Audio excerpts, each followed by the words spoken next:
सत श्री अकाल दोस्तों, मैं गुरिंदर सिंह कोटकपूरा ਅੱਜ ਤੁਹਾਨੂੰ एक उस शख्सियत नाल साडी बच्ची नाल मिलाउण जा रहा ਜਿਹੜੀ ਦੀ सोच ਜਾਂ ਨਿਸ਼ਾਨਾ देख के आउण वाली नवीं पीढ़ी ਨੂੰ ਜਾਂ वर्तमान नौजवान पीढ़ी ਨੂੰ सिक्ख्या मिलूगी, एक मार्गदर्शन बनूगी साडी ਉਹ बेटी हरकरन कौर।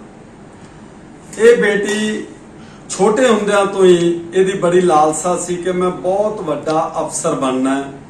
अफसर ਕਿਹੜਾ ਬਣਨ ਦੀ लालसा रखी बैठी है मन च ते नेड़े ਉਹਦੇ पहुंच रही है। ये ਗੱਲਾਂ ਆਪਾਂ ਸਾਂਝੀਆਂ ਕਰਾਂਗੇ। उस बेटी ने कहा सी कि मैं जज बनना है। +2 चों 12वीं जमात चों 97% नंबर लैके ਵੱਖ-ਵੱਖ ਸੰਸਥਾਵਾਂ ਜਥੇਬੰਦੀਆਂ ਤੇ ਕਲੱਬਾਂ ਵੱਲੋਂ ਸਨਮਾਨਿਤ ਹੋ ਚੁੱਕੀ ਸਾਡੀ ਉਹ ਪਿਆਰੀ ਬੇਟੀ ਹਰਕਰਨ ਕੌਰ ਜੀ ਦੀ ਉੱਚੀ ਸੁੱਚੀ ਸੋਚ ਨੂੰ ਸਲਾਮ।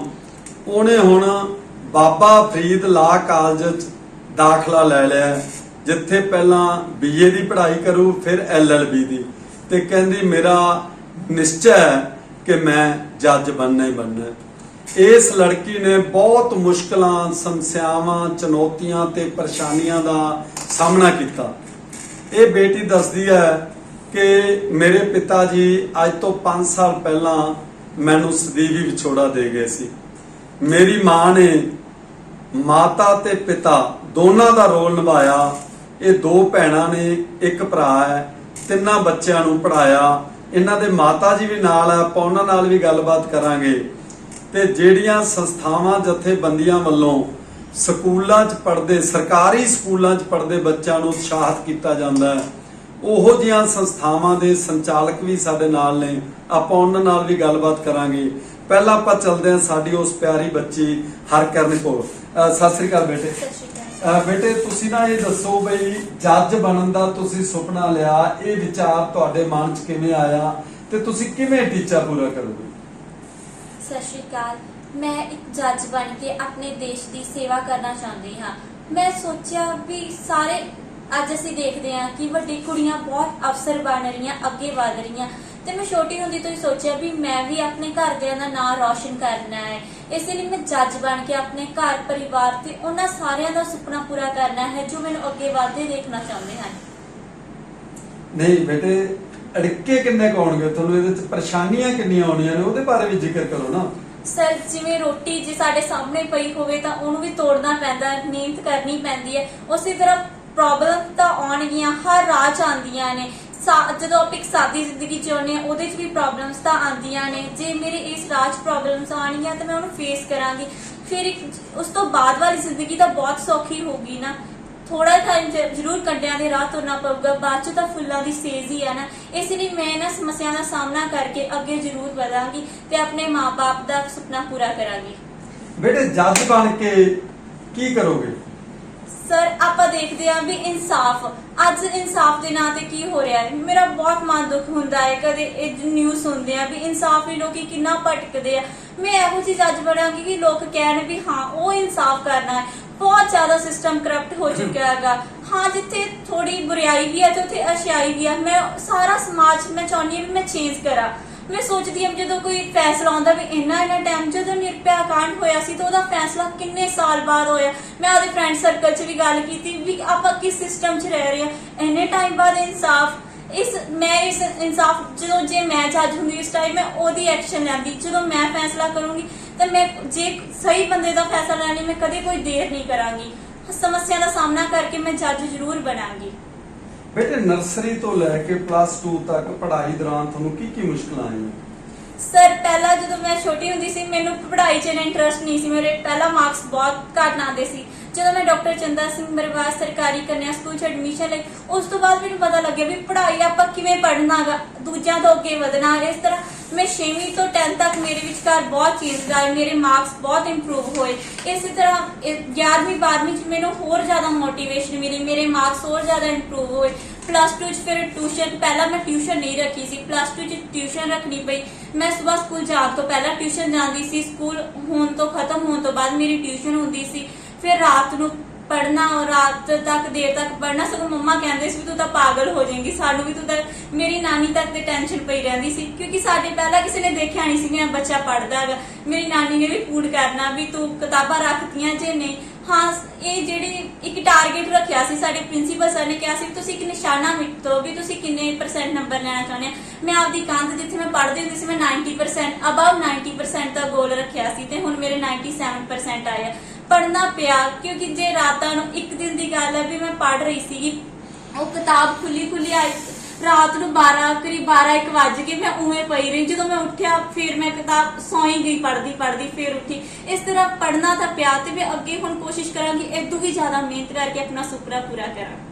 ਬੇਟੇ ਨਿਰਭੈ ਕਾਂਡ ਦੀ ਤੁਸੀਂ ਗੱਲ ਕੀਤੀ, ਨਿਰਭੈ ਕਾਂਡ ਬਾਰੇ ਤੁਸੀਂ ਕਵਿਤਾ ਵੀ ਲਿਖੀ ਸੀ, ਭਰੂਣ ਹੱਤਿਆ, ਯਾਦ ਹੈ ਤੁਹਾਨੂੰ? ਹਾਂਜੀ ਸਰ। ਇਹ ਗੁਰੂ ਗੋਬਿੰਦ ਸਿੰਘ ਸਟੱਡੀ ਸਰਕਲ ਦਾ ਇੱਕ ਪ੍ਰੋਗਰਾਮ ਹੁੰਦਾ ਹੈ, ਸਮਰ ਕੈਂਪ ਲੱਗਦੇ ਨੇ ਹਰ ਸਾਲ 1 ਜੂਨ ਤੋਂ 20 ਜੂਨ ਤੱਕ ਗਰਮੀ ਦੀਆਂ ਛੁੱਟੀਆਂ 'ਚ ਸਰਕਾਰੀ ਸਕੂਲਾਂ ਜਾਂ ਸਾਰੇ ਸਕੂਲਾਂ 'ਚ ਪੜ੍ਹਦੇ ਜਿਹੜੇ ਬੱਚਿਆਂ ਦੀਆਂ ਗਰਮੀਆਂ ਦੀਆਂ ਛੁੱਟੀਆਂ 'ਚ ਉਹ ਲਾਇਆ ਜਾਂਦਾ ਸਮਰ ਸਕੂਲ। ਉਸ ਵੇਲੇ ਬੇਟੀ ਅੱਜ ਤੋਂ 3 ਸਾਲ ਪਹਿਲਾਂ ਜਦੋਂ ਇਹਨੇ ਇੱਕ ਭਰੂਣ ਹੱਤਿਆ ਤੇ ਕਵਿਤਾ ਸੁਣਾਈ, ਮੈਨੂੰ ਯਾਦ ਹੈ ਵੀ ਸਾਰਿਆਂ ਦੀਆਂ ਅੱਖਾਂ ਗਿੱਲੀਆਂ ਹੋ ਗਈਆਂ, ਹੰਝੂ ਵਹਿ ਤੁਰੇ, ਸਾਰੇ ਭਾਵੁਕ ਹੋ ਗਏ। ਮੈਂ ਬੇਟੀ ਨੂੰ ਬੇਨਤੀ ਕਰੂੰਗਾ ਜੀ ਪੁੱਤਰ ਉਹ ਜ਼ਰੂਰ ਸੁਣਾਓ ਤੁਸੀਂ ਕਵਿਤਾ। ਜੀ ਸਰ, ਇਹ ਕਵਿਤਾ ਮੈਂ ਇੱਕ ਚਿੱਠੀ ਦੇ ਰੂਪ ਚ ਲਿਖੀ ਸੀਗੀ। ਉਹ ਕੁਝ ਉਹਦੇ ਬੋਲ ਕੁਝ ਇਸ ਪ੍ਰਕਾਰ थे कि दिल विच बड़े ने चाह उस दुनिया ते जाना है जिथे चारे पासे ने खुशियां चाह ते सुगाता। रब ने दिता सी एक मौका खुशियां नू पाउण दा, इक्को एक सी रास्ता इस दुनिया ते आउण दा। ओ सी कुख एक मजबूर मां दी कुख।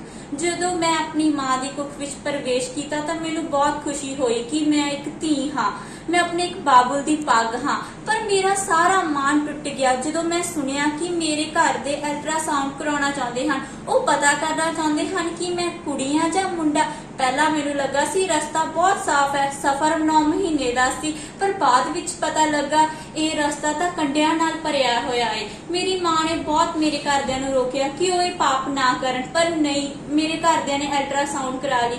ਅੰਤ ਉਹ ਦਿਨ ਵੀ ਆ ਗਿਆ ਜਿਸ ਦਿਨ ਮੇਰੇ ਭਵਿੱਖ ਦਾ ਫੈਸਲਾ ਹੋਣਾ ਸੀ। ਜਦੋਂ ਡਾਕਟਰ ਨੇ ਦੱਸਿਆ ਮੈਂ ਇੱਕ ਧੀ ਹਾਂ ਤਾਂ ਸਾਡੇ ਘਰ ਮਾਤਮ ਛਾ ਗਿਆ। ਮੈਨੂੰ ਯਾਦ ਹੈ ਉਸ ਦਿਨ ਸਾਡੇ ਘਰ ਰੋਟੀ ਵੀ ਨਾ ਪੱਕੀ ਰਹੀ। ਮੇਰੀ ਮਾਂ ਤੇ ਮੈਂ ਸਾਰੀ ਰਾਤ ਕਮਰੇ ਵਿੱਚ ਰੋਂਦੇ ਰਹੇ, ਪਰ ਮੇਰਾ ਇਹ ਰੋਣਾ ਕਿਸੇ ਨੇ ਨਾ ਸੁਣਿਆ। ਫਿਰ ਮੇਰੀ ਦਾਦੀ ਸਾਡੇ ਕਮਰੇ ਵਿੱਚ ਆਈ ਤੇ ਕਹਿਣ ਲੱਗੀ ਕਿ ਉਹਨਾਂ ਇਹ ਧੀ ਨਹੀਂ ਰੱਖਣੀ। ਮੇਰੀ ਮਾਂ ਨੇ ਬਹੁਤ ਰੋਕਿਆ ਕਿ ਉਹ ਇਹ ਪਾਪ ਨਹੀਂ ਕਰੇਗੀ, ਪਰ ਮੇਰੀ ਮਾਂ ਦੀ ਕਿਸੇ ਨੇ ਨਾ ਮੰਨੀ। ਉਸ ਨੂੰ ਕੁੱਟਿਆ ਗਿਆ, ਮਾਰਿਆ ਗਿਆ, ਅੰਤ ਉਹ ਮਜਬੂਰ ਹੋ ਗਈ। ਮੇਰੀ ਮਾਂ ਨੇ ਮੈਨੂੰ ਅੰਦਰ ਹੀ ਅੰਦਰ ਇੱਕ ਵਾਅਦਾ ਕਿਹਾ ਕਿ ਧੀਏ ਮੈਨੂੰ ਮਾਫ ਕਰੀ, ਮੈਂ ਤੈਨੂੰ ਬਚਾ ਨਹੀਂ ਸਕਦੀ। ਅਗਲੇ ਹੀ ਦਿਨ ਡਾਕਟਰ ਤੋਂ ਤਰੀਕ ਲਈ ਗਈ। ਕੁਝ ਹੀ ਪਲਾਂ ਵਿੱਚ ਮੈਨੂੰ ਮਾਰ ਮੁਕਾਇਆ ਗਿਆ।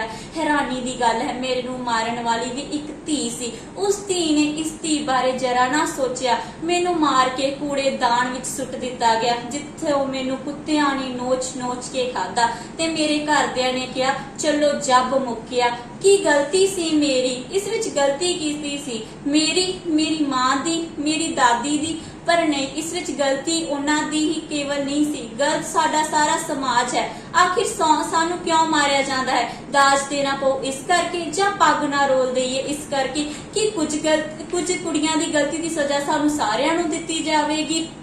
ਮੈਂ ਰੱਬ ਦਾ ਸ਼ੁਕਰ ਮਨਾਇਆ ਕਿ ਚੰਗਾ ਹੋਇਆ ਕਿ ਉਸਨੇ ਮੈਨੂੰ ਇਹ ਸਮਾਜ ਨਹੀਂ ਭੇਜਿਆ ਗਿਆ, ਨਹੀਂ ਤਾਂ ਮੈਂ ਵੀ ਕੱਲ ਕੋਈ ਨਿਰਭਿਆ ਹੁੰਦੀ, ਕਿਸੇ ਅਖਬਾਰ ਦੀ ਹੈਡਲਾਈਨ ਹੁੰਦੀ, ਕੋਈ ਆਸੀਫਾ ਹੁੰਦੀ।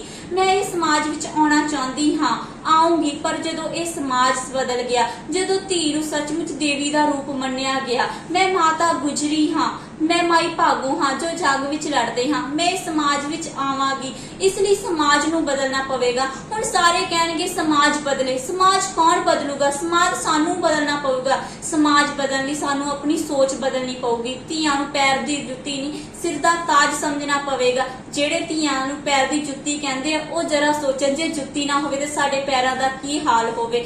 ਅੰਤ ਵਿੱਚ ਮੈਂ ਇੰਨਾ ਹੀ ਕਹਿਣਾ ਚਾਹੁੰਦੀ ਹਾਂ, ਮੈਂ ਉੱਡਣਾ ਚਾਹੁੰਦੀ ਹਾਂ, ਮੈਨੂੰ ਖੰਭ ਦਿਓ। ਮੈਂ ਪੜ੍ਹਨਾ ਚਾਹੁੰਦੀ ਹਾਂ, ਮੈਨੂੰ ਪੜ੍ਹਨ ਦਿਓ। ਮੈਂ ਜਿਉਣਾ ਚਾਹੁੰਦੀ ਹਾਂ, ਮੈਨੂੰ ਜਨਮ ਦਿਓ। ਮੈਂ ਜਿਉਣਾ ਚਾਹੁੰਦੀ ਹਾਂ, ਮੈਨੂੰ ਜਨਮ ਦਿਓ। ਇਸ ਬੇਟੀ ਨੇ ਬਿਲਕੁਲ ਕੌੜੀ ਸੱਚਾਈ ਬਿਆਨ ਕੀਤੀ ਹੈ। ਵਰਤਮਾਨ ਸਮੇਂ 'ਚ ਹੋ ਰਿਹਾ ਧਰਮ ਦੇ ਠੇਕੇਦਾਰ ਧਰਮ ਦੇ ਨਾਂ ਤੇ ਕੀ ਕੁਛ ਕਰ ਰਹੇ ਨੇ। ਦੇਖੋ ਥੋੜੇ ਜਿਹੇ ਸ਼ਬਦਾਂ ਦੇ ਵਿੱਚ ਇਹਨਾਂ ਦੇ ਮਾਤਾ ਸਾਡੀ ਭੈਣ ਸੀਮਾ ਰਾਣੀ ਜੀ ਵੀ ਨਾਲ ਨੇ, ਭਾਵਕ ਹੋ ਗਏ ਨੇ, ਅੱਖਾਂ ਪੂੰਝ ਰਹੇ ਨੇ। ਉਸ ਦਿਨ ਇਸ ਬੇਟੀ ਨੇ ਸਾਰਿਆਂ ਨੂੰ ਰਵਾ ਦਿੱਤਾ ਸੀ। ਚਲੋ ਆਪਾਂ ਇਹਨਾਂ ਦੀ ਮੰਮੀ ਕੋਲ ਚੱਲਦੇ ਹਾਂ, ਭੈਣ ਸੀਮਾ ਰਾਣੀ ਜੀ ਕੋਲ। ਭੈਣ ਜੀ ਤੁਸੀਂ ਇਹਦੇ ਬਾਰੇ ਕੀ ਕਹਿਣਾ ਚਾਹੁੰਦੇ ਹੋ? ਸਤਿ ਸ਼੍ਰੀ ਅਕਾਲ। ਮੈਂ ਤਾਂ ਇਸ ਬਾਰੇ ਇਹੀ ਕਹਿਣਾ ਚਾਹੁੰਦੀ ਹਾਂ, ਜਿਹੜੀ ਮੇਰੇ ਬੱਚੀ ਨੇ ਸੁਪਨੇ ਚੁਣੇ ਆ, ਇਹਦੇ ਸੁਪਨੇ ਪੂਰੇ ਹੋਣ ਕਰੂਗੀ ਇਹ ਜੀ ਮੇਰੇ ਵਾਸਤੇ। ਤੁਸੀਂ ਬੜੀ ਮੁਸ਼ਕਲ ਨਾਲ ਪਾਲੇ ਆ ਬੱਚੇ, ਤੁਹਾਡੀ ਬੜੀ ਪ੍ਰੇਰਨਾ ਰਹੀ ਹੈ, ਕਿਉਂਕਿ ਕਹਿੰਦੇ ਨੇ ਵੀ ਅਸੀਂ ਆਪਦੀ ਮਾਂ ਨੂੰ, ਮਾਂ ਤੇ ਪਿਓ ਦੋ ਰੂਪਾਂ 'ਚ ਦੇਖਦੇ ਰਹੇ ਜਿਵੇਂ ਤੁਸੀਂ ਪਾਲਿਆ। ਇਹਦੇ ਬਾਰੇ ਤੁਹਾਡੀ ਕੀ ਪ੍ਰੇਰਨਾ ਹੈ ਬੱਚਿਆਂ ਨੂੰ? ਮੇਰੀ ਤਾਂ ਇਹੀ ਪ੍ਰੇਰਨਾ ਜੀ, ਬੱਚੇ ਹੀ ਆਪਣੀ ਧਿਆਨ ਲਾ ਕੇ ਪੜ੍ਹਾਈ ਕਰੇ ਤੇ ਮੇਰੇ ਸੁਪਨੇ ਜੋ ਵੀ ਸਜਾਏ ਹੋਏ ਆ ਉਹਨਾਂ ਨੂੰ ਪੂਰੇ ਕਰੇ ਜੀ। ਉਹਦੇ ਨਾਲ ਸਾਰੇ ਦੁੱਖ ਦੂਰ ਹੋ ਜਾਣਗੇ। ਹਾਂਜੀ, ਮੇਰੇ ਸਾਰੇ ਦੁੱਖ ਦੂਰ ਹੋ ਜਾਣਗੇ ਜੀ। ਜਿੱਦੇ ਬੇਟੀ ਜੱਜ ਬਣੀ ਉਹਦੇ ਤੁਹਾਨੂੰ ਕੀ ਮਹਿਸੂਸ ਹੋਊਗਾ? ਉਦੋਂ ਜੀ ਮੈਨੂੰ ਬਹੁਤ ਖੁਸ਼ੀ ਹੋਊਗੀ ਜੀ, ਜੋ ਵੀ ਮੈਂ ਇਹਦੇ ਬਾਰੇ ਸੋਚਿਆ ਸੀ ਉਹ ਮੇਰੀ ਮਿਹਨਤ ਦਾ ਪੂਰਾ ਮੁੱਲ ਉਤਾਰੂਗੀ ਜੀ। ਫਿਰ ਤੁਹਾਨੂੰ ਦੂਜੇ ਬੱਚਿਆਂ ਪ੍ਰਤੀ ਆਸ ਹੋ ਜਾਊਗੀ, ਉਹ ਵੀ ਵੱਡੇ ਅਫਸਰ ਬਣਨਗੇ। ਹਾਂਜੀ, ਉਹ ਵੀ ਉਹਨਾਂ ਨੂੰ ਇਹ ਵੀ ਬਹੁਤ ਮਿਹਨਤ ਕਰਾਉਂਦੀ ਹੈ ਜੀ। ਇਹ ਆਂਦੀ ਹੈ ਵੀ ਜਿਵੇਂ ਮੈਂ ਪੜ੍ਹਦੀ ਹਾਂ ਤੁਸੀਂ ਵੀ ਉਸ ਤਰ੍ਹਾਂ ਪੜ੍ਹ ਕੇ ਮੰਮੀ ਨੂੰ ਵੀ ਕਿਸੇ ਤਰ੍ਹਾਂ ਦੀ ਆਪਾਂ ਤਕਲੀਫ ਨਹੀਂ ਆਉਣ ਦੇਣੀ ਜੀ, ਆਪਣੇ ਡੈਡੀ ਦੀ ਘਾਟ ਮਹਿਸੂਸ ਨਹੀਂ ਹੋਣ ਦੇਣੀ। ਨੇ ਅੱਜ ਤੋਂ 5 ਸਾਲ ਪਹਿਲਾਂ ਜਦੋਂ ਪਤੀ ਦੇ ਵਿਛੋੜੇ ਕਰਕੇ ਮੁਸੀਬਤਾਂ ਦਾ ਪਹਾੜ ਟੁੱਟ ਪਿਆ ਤੁਹਾਡੇ ਤੇ, ਉਦੋਂ ਤੇ ਹੁਣ 'ਚ ਕੀ ਫਰਕ ਮਹਿਸੂਸ ਕਰਦੇ ਹੋ? ਫਰਕ ਮਹਿਸੂਸ ਇਹੀ ਹੈ ਜੀ, ਬਸ ਜੋ ਸੰਸਥਾਵਾਂ ਮੈਨੂੰ ਹੈਲਪ ਦੇਈ ਜਾਂਦੀਆਂ ਨੇ ਉਹਦੇ ਤੇ ਮੈਂ ਗੁਜ਼ਾਰਾ ਕਰੀ ਜਾਂਦੀ ਹਾਂ। ਸਿਲਾਈ ਦਾ ਕੰਮ ਕਰਕੇ ਇਹਨਾਂ ਨੂੰ ਪੜ੍ਹਾਈ ਲਿਖਾਈ ਜਾਂਦੀ ਹਾਂ ਜੀ। ਬਸ ਸਾਡਾ ਘਰ ਦਾ ਗੁਜ਼ਾਰਾ ਠੀਕ ਢੰਗ ਨਾਲ ਚੱਲੀ ਜਾ ਰਿਹਾ ਹੈ। ਸੰਤੁਸ਼ਟ ਹੋ? ਹਾਂਜੀ, ਠੀਕ ਹੈ ਜੀ। ਪਰਮਾਤਮਾ ਦੀ ਰਜ਼ਾ? ਹਾਂ, ਪਰਮਾਤਮਾ ਦੀ ਰਜ਼ਾ ਚ ਜੋ ਕੁਝ ਦੇਈ ਜਾਂਦਾ ਸੁੱਕੀ ਗਿੱਲੀ ਉਹ ਖਾ ਕੇ ਗੁਜ਼ਾਰਾ ਕਰੀ ਜਾਂਦੇ ਨੇ। ਬਸ ਬੱਚਿਆਂ ਨੂੰ ਕਹੀਦਾ ਜੀ ਆਪਦੀ ਪੜ੍ਹਾਈ ਮਿਹਨਤ ਨਾਲ ਕਰਨ ਤੇ ਮੇਰੀ ਇਸ ਸੁਪਨਾ ਪੂਰਾ ਕਰਨ। ਇਲਾਕੇ ਦੀ ਸਾਡੇ ਨਾਮਵਰ ਹਸਤੀ ਹੈ ਮਾਸਟਰ SS ਸੁਨਾਮੀ ਜੀ, ਜਿਨ੍ਹਾਂ ਨੇ ਧਾਰਿਆ ਹੋਇਆ ਕਿ ਇਸ ਬੱਚੀ ਨੂੰ ਜੱਜ ਬਣਨ 'ਚ ਕੋਈ ਰੁਕਾਵਟ ਨਹੀਂ ਆਉਣ ਦੇਣੀ, ਅਸੀਂ ਇਹਨੂੰ ਜੱਜ ਬਣਾਉਣਾ ਹੀ ਬਣਾਉਣਾ ਹੈ। ਉਹ ਵੀ ਸਾਡੇ ਨਾਲ ਜੁੜੇ ਨੇ, ਆਪਾਂ ਉਹਨਾਂ ਕੋਲ ਚੱਲਦੇ ਹਾਂ। ਮਾਸਟਰ ਜੀ ਸਤਿ ਸ੍ਰੀ ਅਕਾਲ, ਤੁਸੀਂ ਕੀ ਕਹਿਣਾ ਚਾਹੁੰਦੇ ਹੋ ਜੀ? ਮੇਰੇ ਵੱਲੋਂ ਸਾਰਿਆਂ ਨੂੰ ਸਤਿ ਸ੍ਰੀ ਅਕਾਲ। ਤੇ ਮੈਂ ਪੂਰੇ ਮਨ ਦੇ ਨਾਲ ਇਸ ਬੱਚੀ ਦੀ ਜਿੰਨੀਆਂ ਇੱਛਾਵਾਂ ਪੂਰੀਆਂ ਕਰਾਂਗਾ। ਤੇ ਮੇਰੇ ਅਜ਼ੀਜ਼ ਇੱਕ ਸਾਡੇ ਸੰਪਰਕ 'ਚ ਆਏ ਮਹਿੰਦੀ ਰੱਤਾ ਜੀ ਕਰਕੇ, ਯਾਦਵਿੰਦਰ ਸਿੰਘ ਦਿਓਲ, ਮੈਂ ਉਹਨਾਂ ਨੂੰ ਇਸ ਬੱਚੀ ਬਾਰੇ ਦੱਸਿਆ ਵੀ ਇਸ ਤਰ੍ਹਾਂ ਕਰਕੇ ਬੱਚੀ ਹੈਗੀ, ਬਹੁਤ ਇੰਟੈਲੀਜੈਂਟ ਹੈ ਹਰ ਪੱਖੋਂ ਹੀ, ਤੇ ਉਹਨੂੰ ਨਾ ਬਾਬਾ ਫਰੀਦ ਲਾ ਕਾਲਜ 'ਚ ਐਡਮਿਸ਼ਨ ਦਵਾਈ ਹੈ ਤੇ ਤੁਸੀਂ ਸਾਡੀ ਹੈਲਪ ਕਰੋ। ਉਹ ਕੈਨੇਡਾ 'ਚ ਰਹਿੰਦੇ ਆ, ਪਿੰਡ ਉਹਨਾਂ ਦਾ ਕੇਸਰ ਸਿੰਘ ਵਾਲਾ, ਜ਼ਿਲ੍ਹਾ ਬਠਿੰਡਾ ਭਗਤੇ ਦੇ ਇਲਾਕੇ ਹੈ, ਕੋਟਪੁਰੇ ਰਹਿੰਦੇ ਆ। ਤੇ ਮੈਨੂੰ ਬਹੁਤ ਹੀ ਖੁਸ਼ੀ ਹੋਈ ਜਦੋਂ ਉਹਨਾਂ ਨੇ ਦੱਸਿਆ ਵੀ ਮੈਂ ਹਰ ਤਰ੍ਹਾਂ ਦੀ ਇਹਨਾਂ ਦੀ ਹੈਲਪ ਕਰਾਂਗਾ, ਹਰ ਤਰ੍ਹਾਂ ਦੀ ਲੜਕੀ ਦੀ ਹੈਲਪ ਕਰਾਂਗਾ, ਕਿਸੇ ਤਰ੍ਹਾਂ ਦੀ ਲੜਕੀ ਨੂੰ ਆਰਥਿਕ ਤੌਰ ਤੇ ਟੋਟ ਨਹੀਂ ਆਉਣ ਦੇਵਾਂਗਾ। ਬਾਕੀ ਲੜਕੀ ਦੀ ਇੱਛਾ ਹੈ ਵੀ ਕਿੰਨੀ ਹੈਲਪ ਲੈ ਸਕਦੀ ਹੈ, ਕਿੱਥੋਂ ਤਾਈਂ ਪੜ੍ਹ ਸਕਦੀ ਹੈ। ਉਹਨੇ ਇਹ ਵੀ ਕਿਹਾ ਵੀ ਮੈਂ ਕੈਨੇਡਾ ਤੱਕ ਵੀ ਬੁਲਾ ਲਓ, ਮੇਰੀ ਦੂਜੀ ਧੀ ਹੈ। ਉਹਨੇ ਇਹ ਵੀ ਵਿਸ਼ਵਾਸ ਦਿਵਾਇਆ ਹਰਕਿਰਨ ਨੂੰ ਵੀ, ਉਹਦੀ ਮੰਮੀ ਨੂੰ ਵੀ ਤੇ ਮੈਨੂੰ ਵੀ ਜੇ ਚਾਹੇਗੀ BA LLB ਕਰਨ ਤੋਂ ਬਾਅਦ ਕੈਨੇਡਾ ਆਉਣਾ ਚਾਹੇ ਤਾਂ ਮੈਂ ਇਹਨੂੰ ਕੈਨੇਡਾ ਵੀ ਬੁਲਾਵਾਂਗਾ, ਸਾਰਾ ਖਰਚਾ ਮੇਰਾ ਹੋਵੇਗਾ। ਜਿਵੇਂ ਮੇਰੀ ਇੱਕ ਲੜਕੀ ਹੈ ਉਵੇਂ ਮੇਰੀ ਦੂਸਰੀ ਲੜਕੀ ਹੈ, ਮੈਂ ਇਹਨੂੰ ਅਡਾਪਟ ਕਰਾਂ। ਮਾਸਟਰ SS ਸੁਨਾਮੀ ਜੀ ਨੇ ਜਿਹੜੇ ਜ਼ਿਕਰ ਕੀਤਾ ਉਸ ਪਰਸਨੈਲਿਟੀ ਦਾ, ਉਸ ਸ਼ਖਸੀਅਤ ਦਾ, ਯਾਦਵਿੰਦਰ ਸਿੰਘ ਦਿਓਲ, ਜੋ ਸਾਡੇ ਕੋਟਕਪੂਰੇ ਦੇ ਚੰਗੇ ਕਾਰੋਬਾਰੀ ਰਹੇ ਨੇ। ਦੋਵੇਂ ਪਤੀ ਪਤਨੀ, ਕਲਾਸ 1 ਅਫਸਰ ਸੀ, ਨੌਕਰੀ ਛੱਡ ਕੇ ਕੈਨੇਡਾ ਚਲੇ ਗਏ, ਉੱਥੇ ਹੁਣ ਸੈਟਲ ਨੇ। ਉਹਨਾਂ ਨੂੰ ਜਦੋਂ ਪਤਾ ਲੱਗਾ ਇਸ ਬੱਚੀ ਬਾਰੇ ਤਾਂ ਉਹ ਕਹਿੰਦੇ ਭਈ ਮੈਂ ਹਰ 6 ਮਹੀਨੇ ਬਾਅਦ ਰਿਪੋਰਟ ਕਾਰਡ ਲਾਉਂਗਾ। ਸਾਡੀ ਇਹ ਧੀ ਸਹੀ ਟਰੈਕ ਤੇ ਚੱਲਦੀ ਰਹੀ ਤਾਂ ਇਹਨੂੰ 5 ਸਾਲ ਸਿਰਫ ਤੇ ਸਿਰਫ ਪੜ੍ਹਾਈ ਦਾ ਖਰਚਾ ਨਹੀਂ, ਇਹਦਾ ਜੇਬ ਖਰਚਾ ਵੀ ਮਿਲੂਗਾ, ਹਰ ਤਰ੍ਹਾਂ ਦਾ ਖਰਚਾ ਅਸੀਂ ਦੇਵਾਂਗੇ।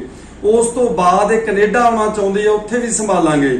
ਇਹ ਜੱਜ ਬਣੇ ਤੇ ਸਾਨੂੰ ਬੜੀ ਖੁਸ਼ੀ ਹੋਊਗੀ, ਕਹਿੰਦੇ ਸਾਰਾ ਖਰਚਾ ਮੈਂ ਦੇਵਾਂਗਾ।